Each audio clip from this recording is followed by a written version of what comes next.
And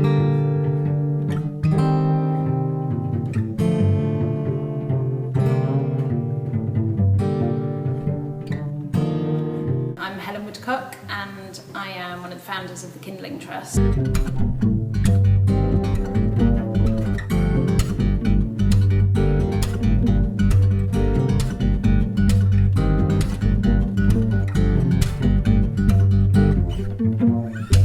And today we put an event called Making Food Fair, and it was our 16th Feeding Manchester networking event, which is a network of food practitioners from growers to grocers to activists to campaigners and community groups.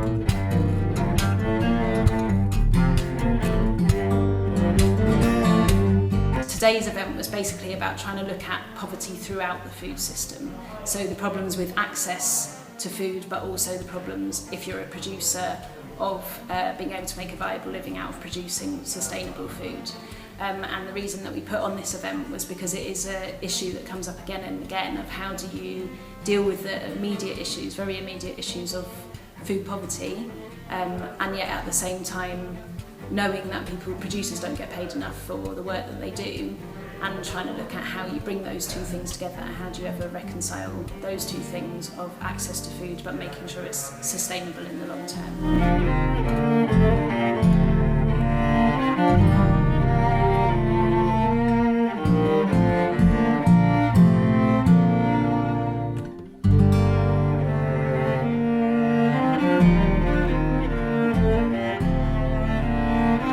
Hi, I'm Rebecca O'Connell. I'm a researcher at the Thomas Coram Research Unit at the Institute of Education, University of London. I'm a social anthropologist by background, and I do research on families and food.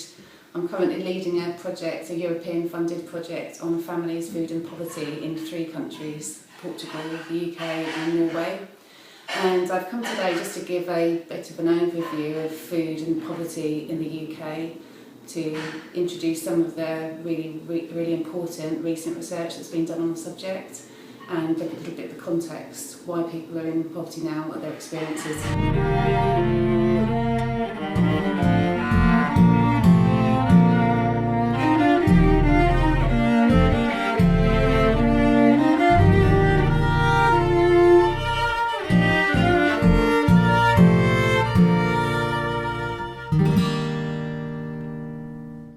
I'm Peter Ritchie, I'm from Norwich, Scotland. I'm down here from Edinburgh for the day, and what I was talking about mostly today was the fact we need to see food poverty as a government responsibility. It's the responsibility of the state to feed its people well, but we also need to see it as part of a wider network of problems or challenges in the food system, and we have to solve them all at once.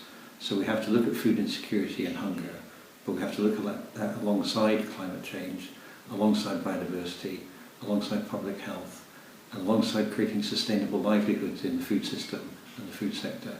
We can build a much better food system, a food system that does all those things well, but we have to start again with our design, and we're not going to get there simply by tinkering with the existing model. There are lots of opportunities in the next few years to do that, as world governments start to realise that the food problem isn't going to go away and isn't going to be solved by the market alone.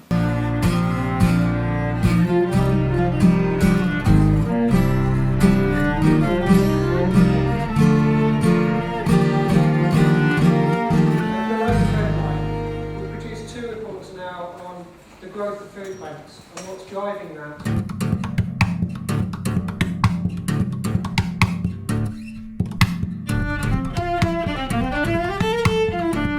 I'm Lynn Collins, and I'm the Regional Secretary of the TUC here in the North West, and I'm here today because trade unionists are really interested in working with other organisations to tackle issues both of food poverty and poverty for those who work in the food industries.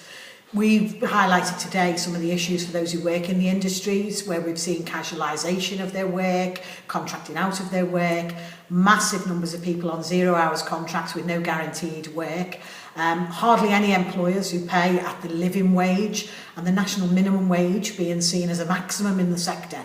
So all of those issues are really important for those who work in the sector, but we also see lots of people in work now having to rely on food banks and being unable to make ends meet from one month to the next. So the issues around poverty and around food poverty are important to us as well.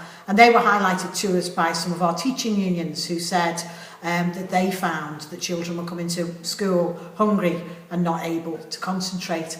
So for trade unions, there's lots of reasons why these issues are important, but we'll never do anything on our own. We have to go out and work with other organisations, like the organisations who are here today. So today's as much about networking and talking about the issues and working out how we can work together.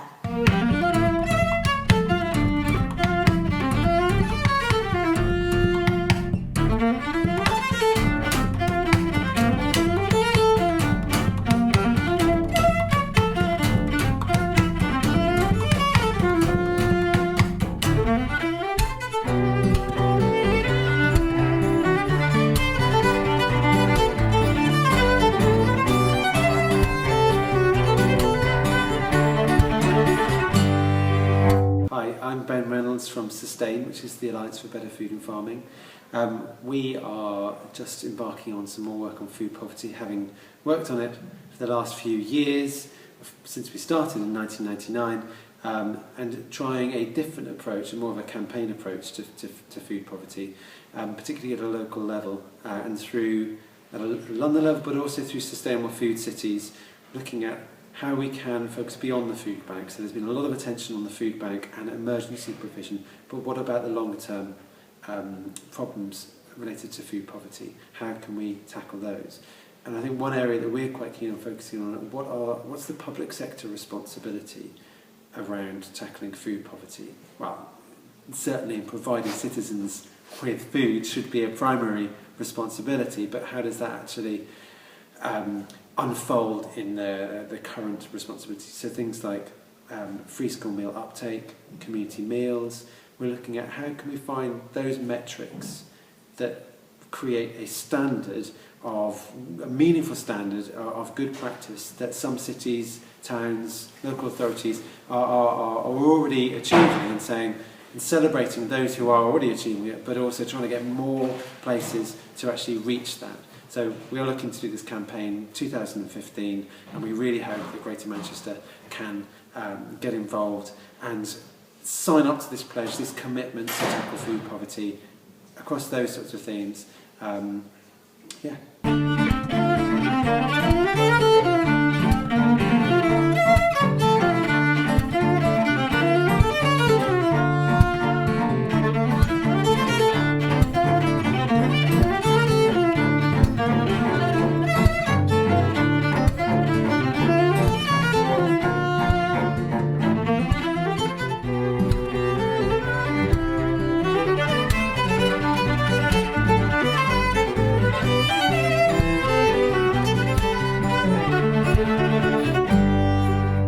What we're going to do now is have lunch, and I'm going to ask you to just do a really quick what you're doing and why you do it. And what we aim to do over the course of the next, however long it takes us, is set up Manchester's first waste food cafe. So it would be a cafe that would be open to anyone and everyone, serving only food that would otherwise go to waste.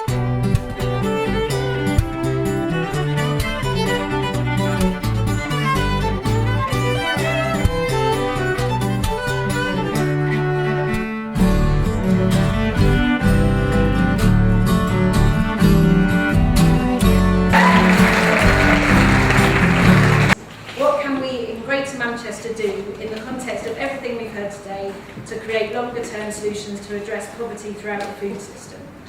And what we'd like is for people to be thinking about practical actions, ways of working together, so it feels like there's lots of different groups and projects and people in this room, so actions, ways of working together, and also policy proposals, so saying, you know, we're all doing a lot of stuff, what would make it easier for us to do this better and to have a greater impact.